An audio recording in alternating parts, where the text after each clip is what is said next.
Yeah, there is a glut on the market, and there's been a glut on the BC black market for a long time as well. And that glut isn't high quality product. That glut is mid to low quality product.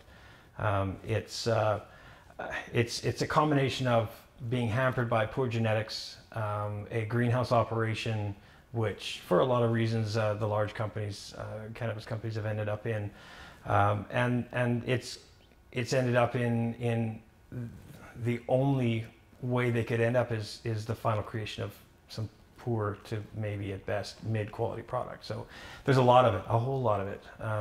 I've heard over and over and over dispensaries lamenting that they cannot keep in or even get high quality product because it comes in, it goes out right away. And what they're forced to try and sell is this mid to low stuff.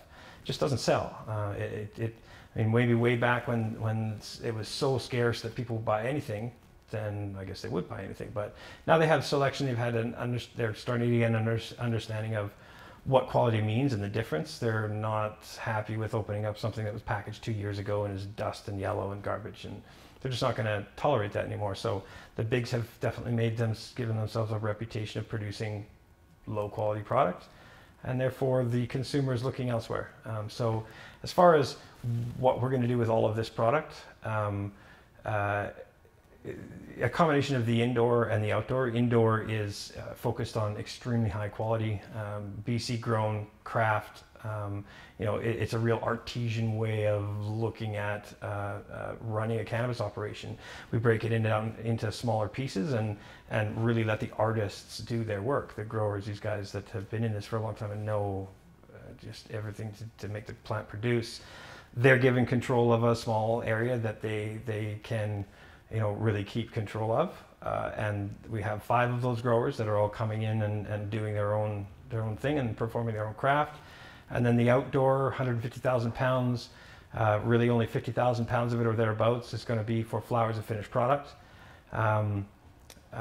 Canada can ship abroad to any other country that has a legalized program. Mexico is coming on, Germany, other parts of Europe, Australia. So we have constantly got our eyes on those markets as well. But we want to make sure that Canada can take everything that or has access to everything that we can produce as much as they want. And at this point, it really doesn't look like there's going to be a problem at all for Canada to absorb the entire crop. We've had offers from companies in Germany, which on its own could absorb the crop. There's talk about companies in Mexico, and again, on their own could consume the entire crop. So we want to focus on Canada first. It's always been the plan. We're a BC company. We want to start in BC and then go to the rest of Canada. And then once that's done, then maybe we can go to the rest of the world. But so the United States is not allowed to export outside of each state. State by state, you're not even allowed to transport into the state next to you. Each state has its own set of rules, either legalized, partially legalized, or illegal. But because it's a federally illegal substance, they are not allowed to export. Exporting and border control is a federal agency, and they control all of that. So even though it's legal to grow in California, a company in California cannot export that product to anywhere in the world.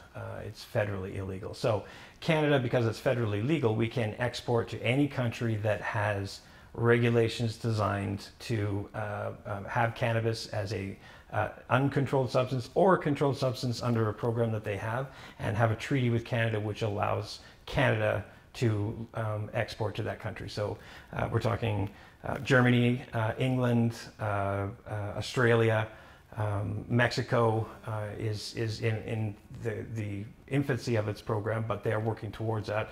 Currently they're legalizing or have legalized CBD. Right now they're in the process of doing THC. So we anticipate a lot of South America and a lot of Europe over the next couple of years will have programs, and Canada will be allowed to export. Canadian companies will be allowed to export to those countries.